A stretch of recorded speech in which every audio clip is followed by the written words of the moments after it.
Когда я услышал о Киевском Майдане, я знал, что это не настоящая революция. Знал, что ее устроили специально. Чудо, что я выжил, не получив тяжелых ранений. Американцы и европейцы приезжают сюда на сафари. Они приезжают сюда, чтобы охотиться на гражданских солдат и стрелков. Платят за это большие деньги. Они приезжают сюда убивать. Это грядет война. В 2020 году будет война в Украине. Война намного большего масштаба, чем это. Меня зовут Рассел Бентли, я из Остина, штат Техас, США. Мне 59 лет. Вот уже 5 лет я живу в Донецке. Я приехал сюда в декабре 2014 года. В первый год я был солдатом в батальоне «Восток» в роте «Суть времени». И также в батальоне спецназа «Хан». Затем я занялся журналистикой, в первую очередь антипропагандой и, конечно, гуманитарной помощью. Сейчас я занимаюсь оказанием гуманитарной помощи, у меня есть фонд, который спонсируют в основном русские верующие люди, живущие в Соединенных Штатах. В первую очередь мы помогаем сиротам, детям, людям, которых коснулась война, тем, кто был ранен во время обстрелов, и тем, чьи дома пострадали из-за обстрелов. Мы писали на эту тему статьи, снимали репортажи. Почему вы решили приехать сюда, побороться с фашистами из Украины? Я всегда интересовался политикой и историей, так как я вырос в Далласе, штат Техас, довольно консервативном городе. Помню, когда мне было 3,5 года, я жил в Далласе, штат Техас. Это был ноябрь 1963 года, когда Кеннеди убили. И несмотря на то, что я был мал, я запомнил этот случай, который произвел на меня большое впечатление, поэтому мне всегда хотелось понять, почему такие вещи происходят в мире, что привело к войне во Вьетнаме. Я начал изучать историю, а затем, когда мне было 20, я вступил в армию США, прослужил 2 года в Германии и 1 год в Америке. Меня всегда интересовала политика. Затем, в 90-х я увидел, что США и НАТО сделали с Югославией, которая являлась самой успешной страной в бывшем Советском Союзе. И я задумался о том, что это было настоящим преступлением по отношению к сербам, особенно к тем, кто жил в самой Югославии. После этого разразилась Первая война в Ираке, а затем в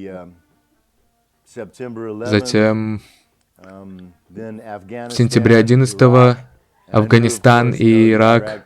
Я слышал, конечно, об оружии массового поражения, знал, что это неправда, и сейчас любой знает, что неправда. А я знал еще тогда об этом, когда Колин Пол пытался установить связь с ООН. И я считал, что это было настоящим ужасным преступлением. Затем произошедшая ситуация в Ливии. США и НАТО убили великого лидера из Африки, уничтожили самую процветающую страну в Африке. Это меня очень разозлило, очень отвратило, рассердило. И, знаете, я чувствовал себя удрученным за преступления, которые совершала моя страна. Казалось, что правительство США стало Четвертым рейхом, нацистами 21 века. И так и случилось. Знаете, я говорю сейчас конкретно о государстве США, а не о людях, живущих в этой стране. Я не обвиняю граждан США за преступления, совершенные правительством. Я не могу описать, насколько бесчеловечны их поступки, и с каждым днем их становится больше. Когда я услышал о Киевском Майдане, я знал, что это не настоящая революция. Знал, что ее устроили специально, потом спонсировали, когда я увидел, как людей расстреливают снайперы. Я знал, на кого эти снайперы работают. Это доказано. Доказано, что за этим стоит Порошенко. Но Ланд говорила, что эти люди погибли из-за революции чести и коррупции. Вы сами знаете, что произошло в Киеве, во всей Украине. С тех пор ситуация только ухудшилась, и Украина, страна, которая была одной из наиболее великих в Советском Союзе, сейчас пала. И когда я узнал, я очень разозлился. У меня был прекрасный дом, прекрасная работа, но я понял, что мне этого недостаточно. Мне нужно было что-то сделать. Не просто говорить о том, что моя страна совершила, но лично помочь людям, пострадавших от этих действий. Я приехал сюда в декабре 2014 года. Честно говоря, я не думал, что переживу ту зиму. Знаете, в то время еще велись бои.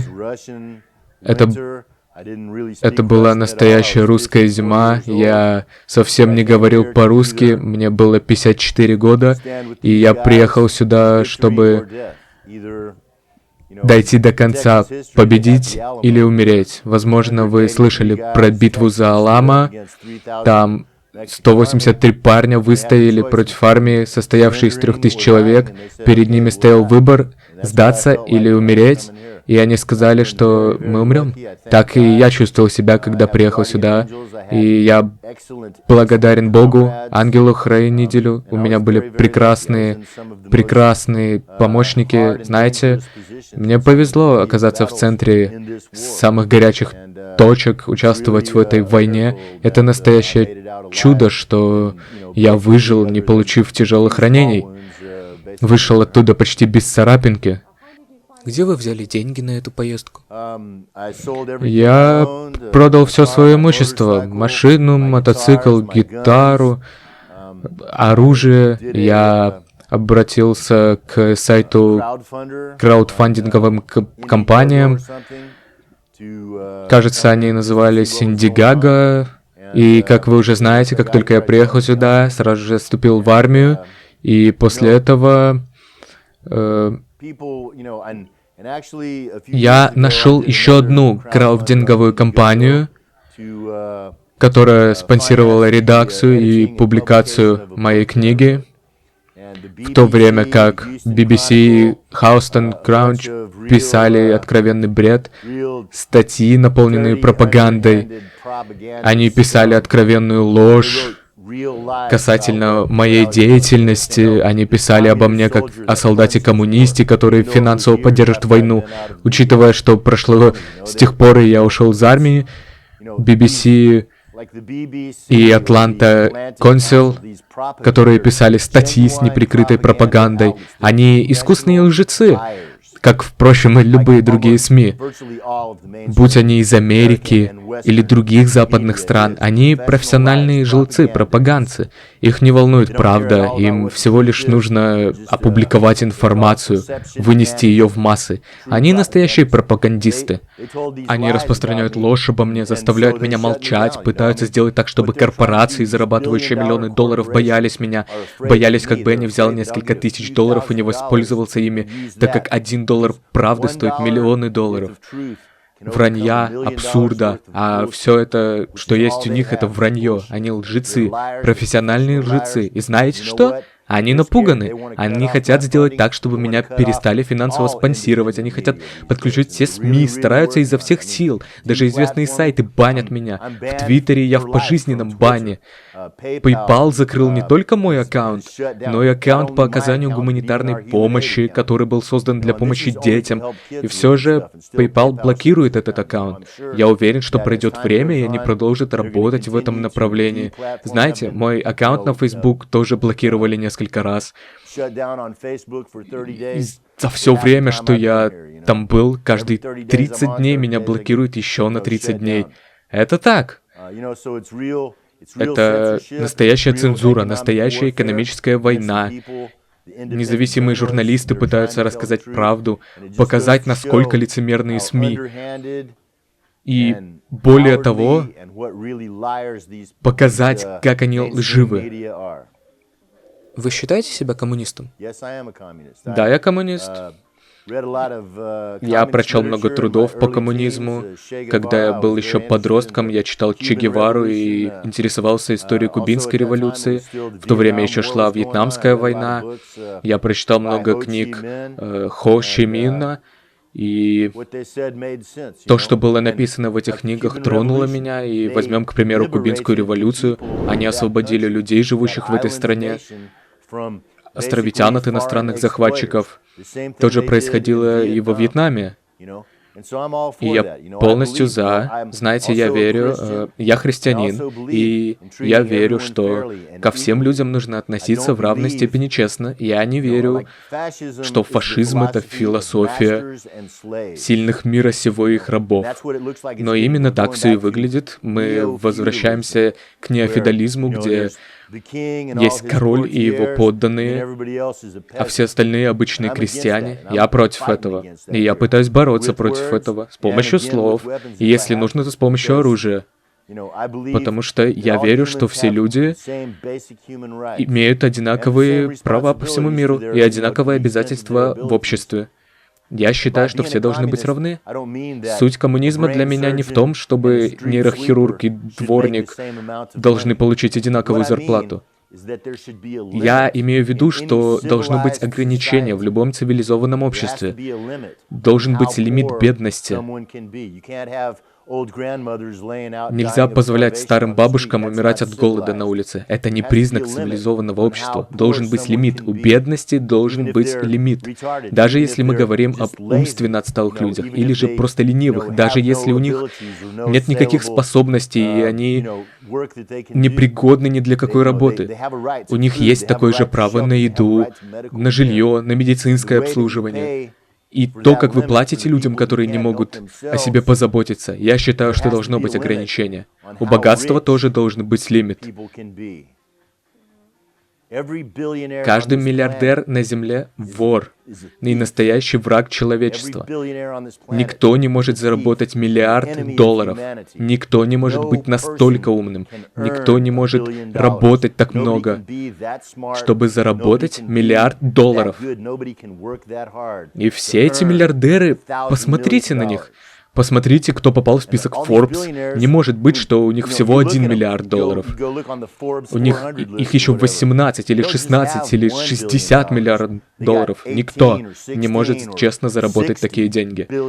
Каждый доллар, который эти миллиардеры не заработали сами, должен был получить человек, который тяжело работал, но он его не получил. Поэтому я считаю, что каждый миллиардер на этой планете вор. Они враги человечества, паразиты. И знаете, по моему мнению, именно для таких людей придумали гильотину. Вы воевали недалеко от Донецкого аэропорта. Расскажите нам об этом. Труднее всего было в самом начале. Мы оставались при монастыре, примерно в 400 метрах от нового терминала Донецкого аэропорта, примерно в 400 метрах от диспетчерской вышки. Это был Иверский монастырь. Нас с 3 сторон окружили укропы, правый сектор и нацисты, а также польские наемники. Это был январь 2015 года, и в те дни в этом месте велись тяжелые бои. Мой первый день в аэропорту выпал на Новый год. 31 декабря 2014 года я вернулся из-за порта. 17 января, 15 января батальон «Спарта» взял терминал, зону аэропорта, который находился на территории укропов. 17 числа произошел ответный удар. Они хотели взять монастырь. Наших было 20 человек из отряда. Суть времени. В наступлении участвовали полдюжины танков, БМП, боевые машины, около 200 украинцев, правосеков из пехотных войск.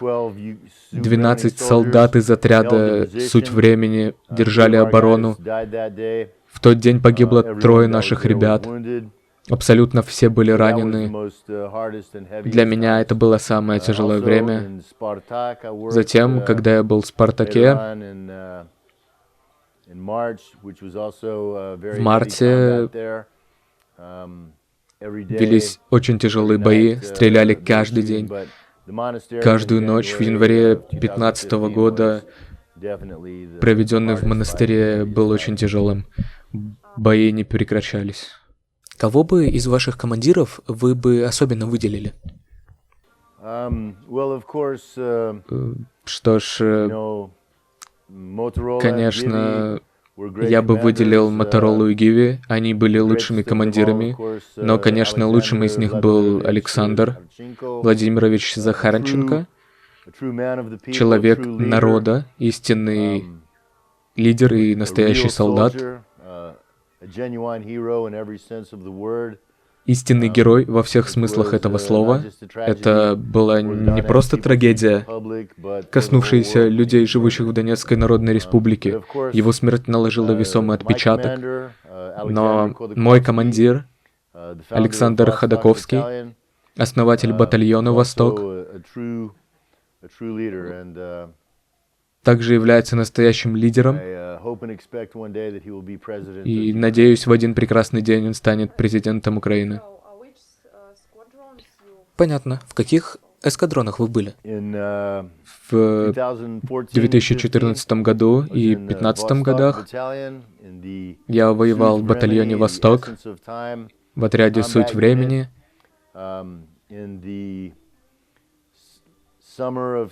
Летом 2015 года нас перевели из батальона «Восток» в батальон «Хан», который является батальоном спецназа.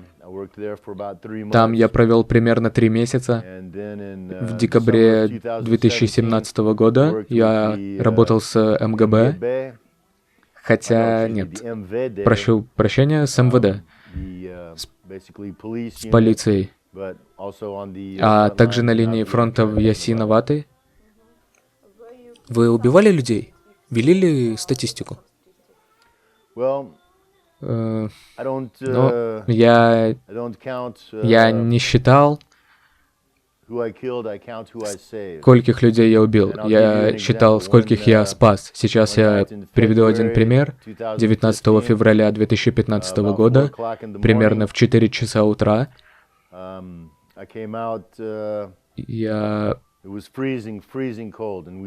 было очень холодно, а мы жили в небольшом доме. Каждые 10-15 минут мы выходили на улицу, чтобы осмотреть территорию, брали с собой тепловизор.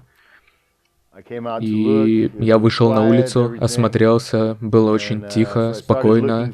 Я начал всматриваться вдаль, примерно 400 метров границы с Украиной. Казалось, все было тихо, там росли деревья. Примерно в 50 метрах от того места, где мы были. Я начал всматриваться вдаль и не заметил ничего странного. Было тихо, никто не двигался. С тепловизором видно даже кота или собаку в пределах 200 метров. Я продолжаю наблюдать, все было в порядке, на улице был мороз, было тихо и очень темно. Я просмотрел линию деревьев и посмотрел дальше на 50 метров. Вдруг я замечаю затаившегося снайпера. Он вот так вот крадется с ружьем за спиной, пробирается через лес. И если бы я его не заметил, он бы продолжал до рассвета, пока не вышел бы парень, с которым я был, и 2 наших товарища, и он бы убил нас всех 4. И мы бы этого даже не заметили. И с того расстояния он бы точно не промахнулся. Я считаю, что спас 4 хороших людей. И я считаю только спасенных мной людей. У вас были боевые ранения? Было несколько несерьезных ранений от осколков снарядов, но ни одного серьезного ранения не было. Однажды меня отстранили, потому что мне попала в руку граната, насколько я помню. И я провел 2 дня в больнице, потом вернулся на фронт. Следующий вопрос. Вы частично затронули это, но хотелось бы услышать более подробно. Вы рассказали об отношении США, об агрессии. Расскажите, что вы скажете о России.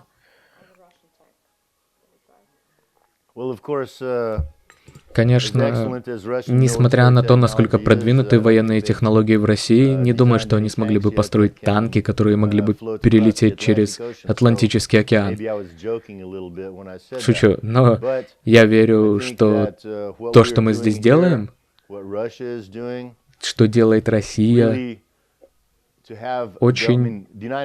Люди в Соединенных Штатах хорошие.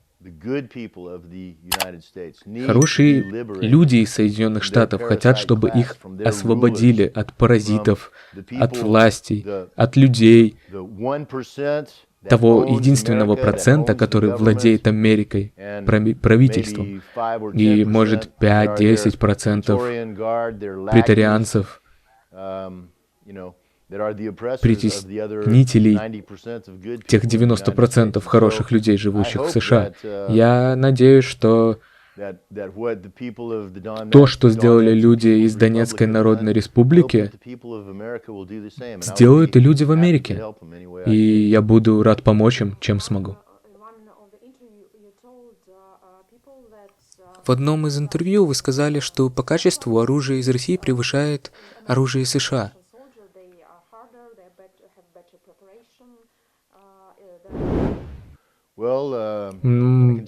Могу с уверенностью сказать, что АК-47 — это более надежное оружие по сравнению с винтовкой, которой я пользовался в американской армии. И могу сказать, что первое отличие между американской и русской армией в том, что здесь нету трансгендеров, которых в американской армии много. Конечно, я не против этого, пусть делают, что хотят, но, по моему мнению, русские люди, солдаты, которые защищают Россию, Федерацию, защищают свою страну. Я считаю, что армия в Америке тоже достаточно хорошо оснащена. Если бы Россия провела государственный переворот в Канаде или Мексике, начала бы всерьез угрожать захватом земли в США, где живут обычные американцы, но русские просто защищают свою страну, свою землю, помогают законному правительству Сирии бороться с террористами, настоящими монстрами, пиратами, террористами, головорезами, убийцами. Им всем проплатили, всех направили из Соединенных Штатов Америки. Россия не собирается захватывать Сирию. Мы помогаем Сирии защищаться от террористов, которых отправляют из США, НАТО, стран ЕС в Сирию. Кроме того, Россия защищает свою землю. И любой, кто разбирается в военной политике, знает, что если брать в расчет солдат нападения и солдат защиты, то солдаты, защищающие, будут подготовлены лучше. Они всегда сильнее, полны решимости. Такие солдаты не сдадутся, не капитулируют. И именно такие солдаты есть в Донецкой Народной Республике и России. Вы общались с вежливыми людьми? Зелеными человечками? Я работал со многими людьми из вежливых людей, но если вы говорите о русских солдатах, которые приезжали сюда, то нет. Я никогда не видел и никогда не служил бок о бок с солдатами из состава российской армии. Вы уже достаточно долго живете в Донецке. Как бы вы описали сложившуюся ситуацию? Я живу здесь уже ровно 5 лет. 7 декабря было как раз 5 лет, как я живу здесь. И в отличие от других частей мира, и в частности США, я заметил, что уровень жизни в Донецке и Донецкой Народной Республике в целом с каждым годом растет. С того времени, как я здесь живу, многое изменилось. Несмотря на это, в республике сейчас военное положение, и поэтому, конечно, все не так уж и безоблачно. Это вам не рай на земле. Нельзя винить во всем войну. Однако, конечно, ситуация улучшилась. И я могу дать гарантию, что говорят, что ситуация в Соединенных Штатах за последние 20 лет сильно изменилась в лучшую сторону. Что вы можете сказать по поводу встречи Нормандской четверки? Минские соглашения, как первые, так и вторые, они оказались политическими хитросплетениями, которые должны были спасти армию Украины от полного уничтожения. Они словно говорили, что ж, давайте договоримся о прекращении боевых действий и просто позволим тысячам украинских солдат сбежать из Дебальцева. Мы могли бы убить их всех, позволить им сдаться, но мы позволили им бежать, мы их отпустили. И, конечно, украинцы и их предательская власть, я имею в виду, что украинского правительства не существует. Они делают то, что им говорят западные власти, НАТО и Соединенные Штаты. Они делают то, что им говорят. И, конечно, американцев не волнует то, что случится с Украиной или украинцами. Они заключают все эти соглашения, чтобы спасти армию от полного уничтожения. И как только эти разговоры заканчиваются, они высылают своих ребят, и те сразу же начинают обстрел. Могу точно сказать, потому что они говорили, что в феврале 2015 года все говорили, не волнуйтесь, объявили ведь о прекращении огня, все будет хорошо. И после 2 месяцев тяжелых обстрелов и боев все утихло. Но 2 дня и снаряды летали каждый день. И поэтому встреча Нормандской четверки еще одна ложь. Минские соглашения тоже ложь. Но вот что произошло на последней встрече может показаться интересным. В этот раз туда поехал Зеленский, и они снова начали врать, говорить, что они согласятся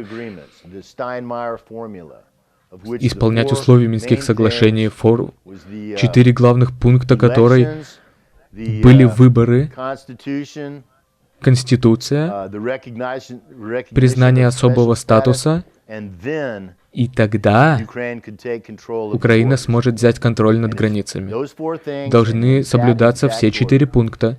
И именно в таком порядке. А Зеленский выглядит как скользкий тип, цыган, обманщик. Он говорит, нет, мы все хотели сначала взять под контроль границы.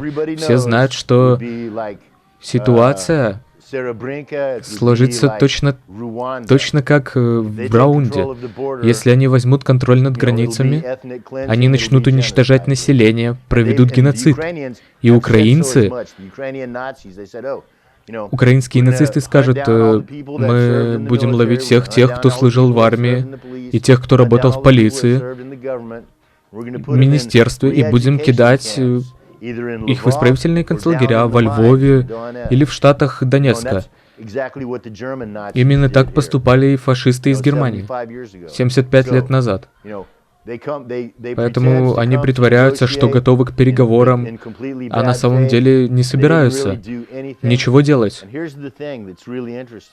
И интересны также и другие политические процессы в США, которые косвенно касаются следующей встречи Нормандской четверки, которая пройдет в апреле 2020 года.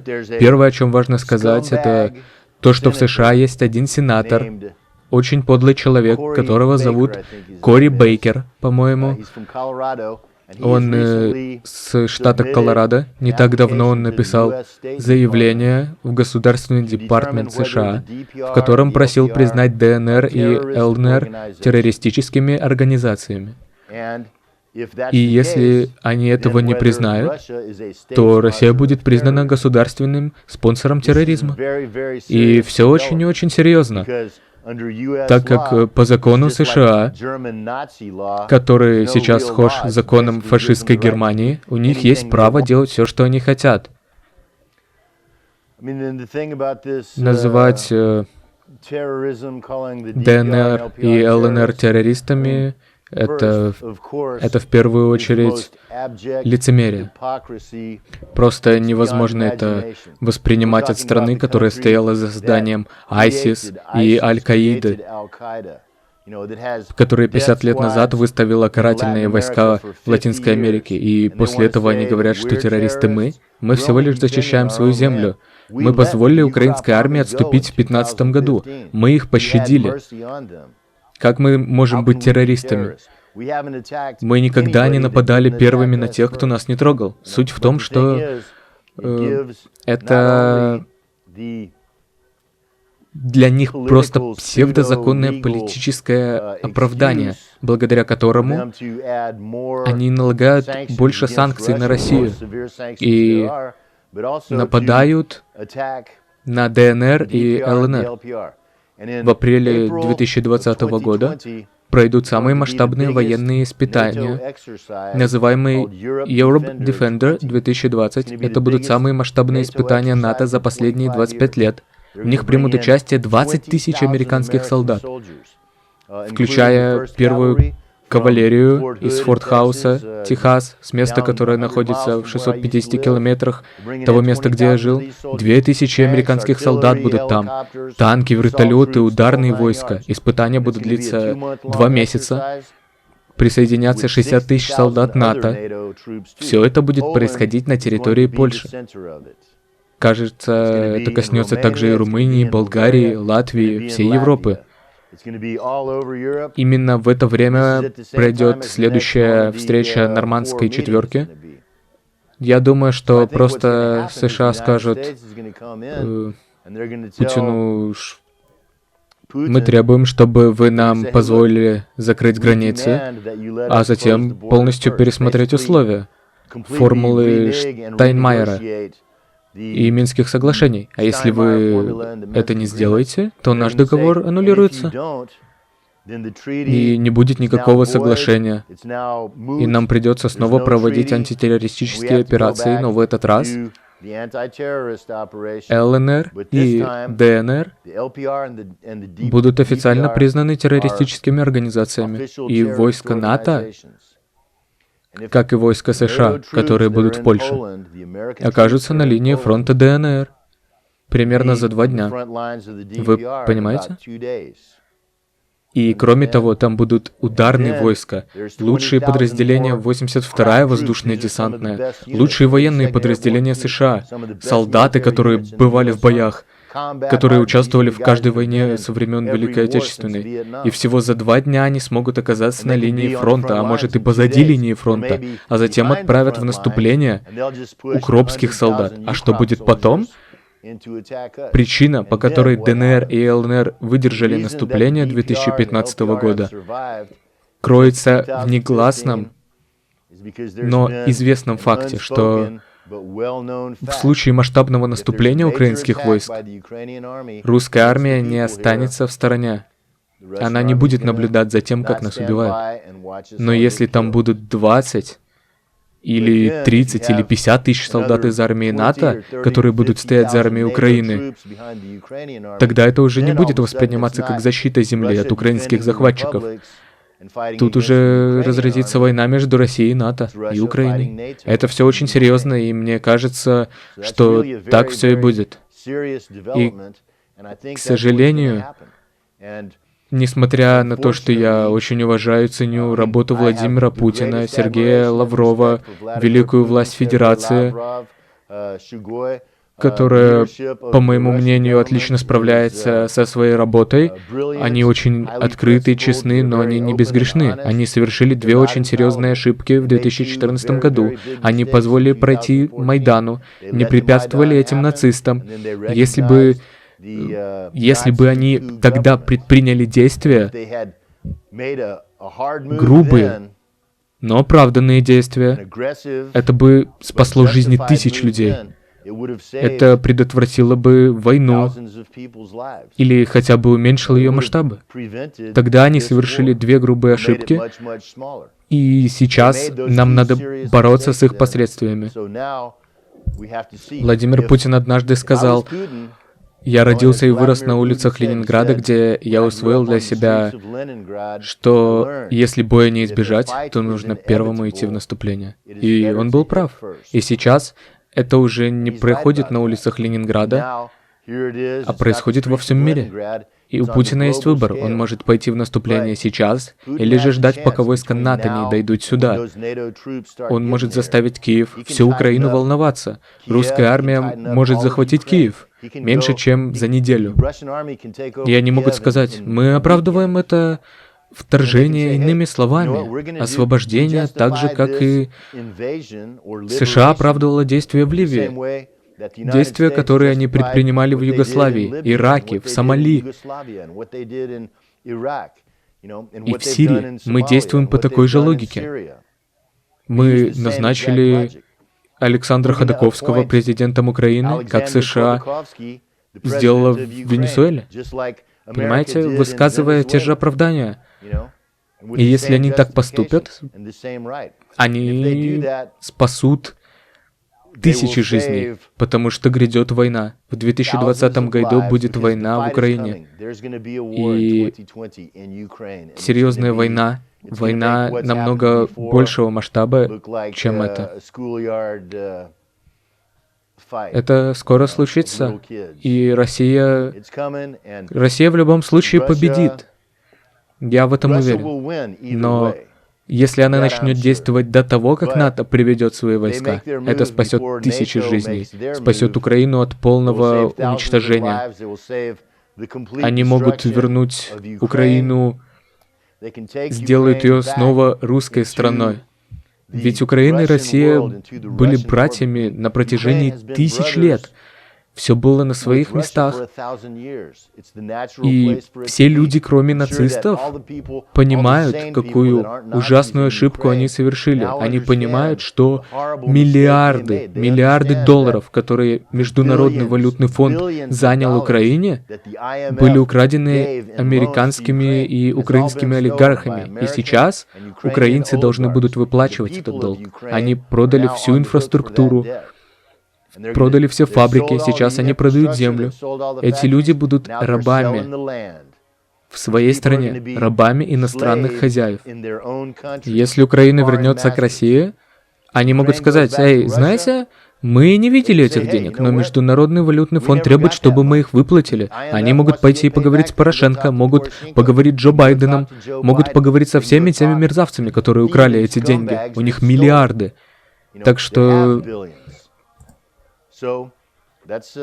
я думаю, что все случится именно так, что в первой половине следующего года будет война. Знаете ли вы, как можно избежать этой ситуации? Разрешить конфликт?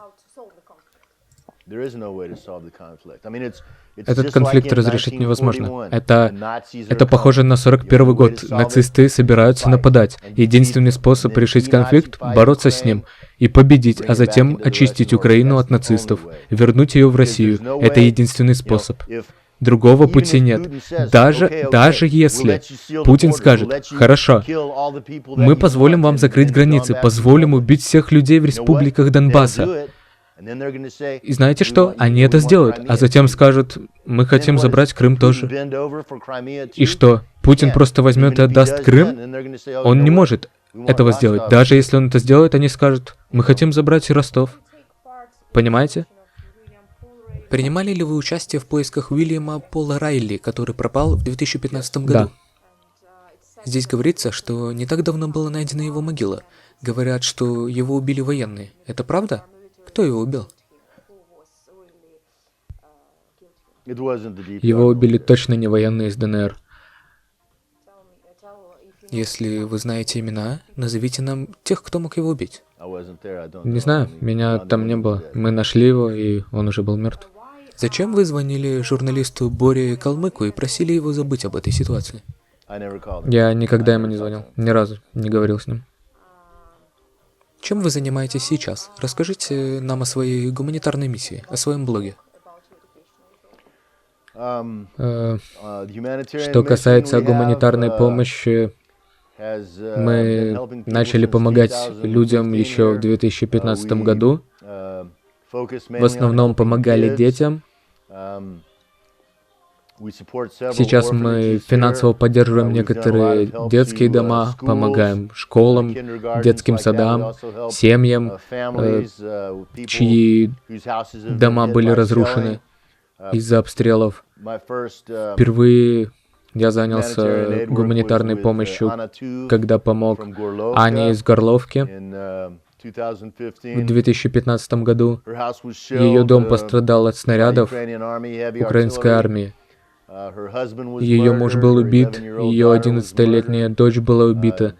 Ее дом был разрушен, она потеряла левую руку во время обстрела. Первой гуманитарной миссией для меня было собрать $10 тысяч ей на новую руку. Помимо этого, у нее есть еще 2 детей, которых она воспитывает. И это было нашей первой миссией. 2 дня назад я был в Зайцево, где проводился концерт, небольшой рождественский праздник для 80 детей. За день до этого я ездил в библиотеку имени Крупской, где мы провели небольшой рождественский праздник для 35 детей, чьи отцы погибли в этой войне. Послезавтра мы собираемся провести такой праздник для слепых и глухих детей. Этим мы и занимаемся. Мы помогаем людям, невинным жертвам, пострадавшим из-за войны. Кроме этого, я пишу статьи для нескольких сайтов, включая и мой личный сайт. Мы также снимаем видео, у нас есть YouTube-канал. Мои видео также постят и на других каналах. В основном мы занимаемся распространением контрпропаганды, рассказываем правду, противовес всей лжи, которую показывают СМИ. Сколько американцев-наемников воюют за украинскую армию? Их совсем мало. Еще в 2015 году мы слышали английскую речь. Кто-то на линии фронта в «Спартаке» говорил на английском. Это точно был кто-то из украинской армии. Я точно знаю, что там были не только военные из Америки и наемные солдаты, но и разведывательные группы подтвердили, что американцы и европейцы приезжают сюда на сафари. Они приезжают сюда, чтобы охотиться на гражданских солдат и стрелков, платят за это большие деньги. Они приезжают сюда убивать. И я считаю, что моя борьба с правительством Америки, а не с людьми, живущими в Америке, это борьба с солдатами, туристами или наемниками, которые приезжают сюда. Донецкая Народная Республика — мой дом. Любой, кто желает на него напасть, становится мишенью для меня. И если выпадет шанс, я их сразу же убиваю. Почему вы называете их мишенью? Потому что так и есть. Им здесь нечего делать. Нет причины, по которой они должны быть здесь. Они приходят сюда с оружием на территорию другой страны, чужого дома. Они убивают наши семьи, наших детей, разрушают наши города. Как их иначе называть? Нашлось бы слово похуже, я бы его использовал. Вы бываете в Крыму? Да, я был в Крыму, ездил в Санкт-Петербург, в Москву. Конечно, я не отдыхал там, но я ездил во все эти города по работе. Там очень красиво, мне очень понравился Крым. Он мне немного напоминает Техас. Санкт-Петербург — исторический город, невероятно прекрасен. Москва — город мирового уровня. По моему мнению, это один из самых прекрасных городов в мире, но я люблю Донецк, здесь теперь мой дом. Нет другого места в мире, куда бы я хотел переехать. У меня есть паспорт США и паспорт ДНР. Скорее всего, я скоро подам документы на российский паспорт, но я с этим не спешу. Я собираюсь жить в Донецке до конца жизни и буду оставаться здесь, пока война не закончится. Буду заниматься своими делами. Вас разыскивают в США? Насколько я знаю, пока меня не причисляли к числу террористов, но за следующие несколько месяцев это может измениться, учитывая то, что сейчас делают. Но я совсем не доверяю правительству США, не уважаю его. Если бы мне нужно было воспользоваться американским паспортом, чтобы куда-то поехать, не только в Америку, но и куда-нибудь в Европу, в страну, которая находится под контролем Америки, меня сразу арестуют и увезут в тюрьму, в Гуантанамо, и где я буду жить до конца своих дней. Именно поэтому я говорю, что если я вернусь в Америку, то только на танке. Я не собираюсь возвращаться туда безоружным. Последний вопрос. Расскажите нам о своих врагах. Есть ли лично у вас враги?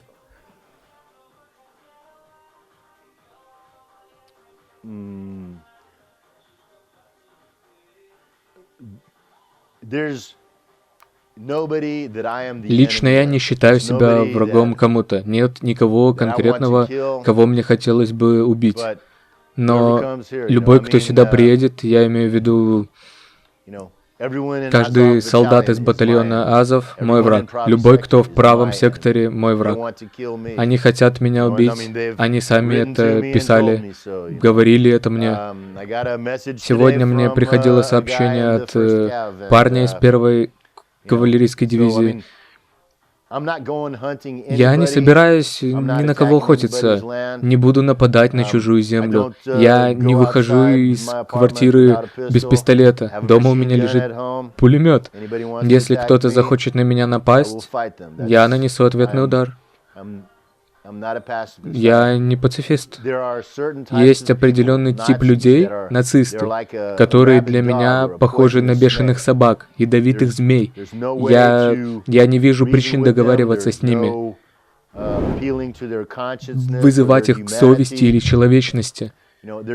Они представляют опасность для всего того, что я люблю, для всего того, что вокруг них.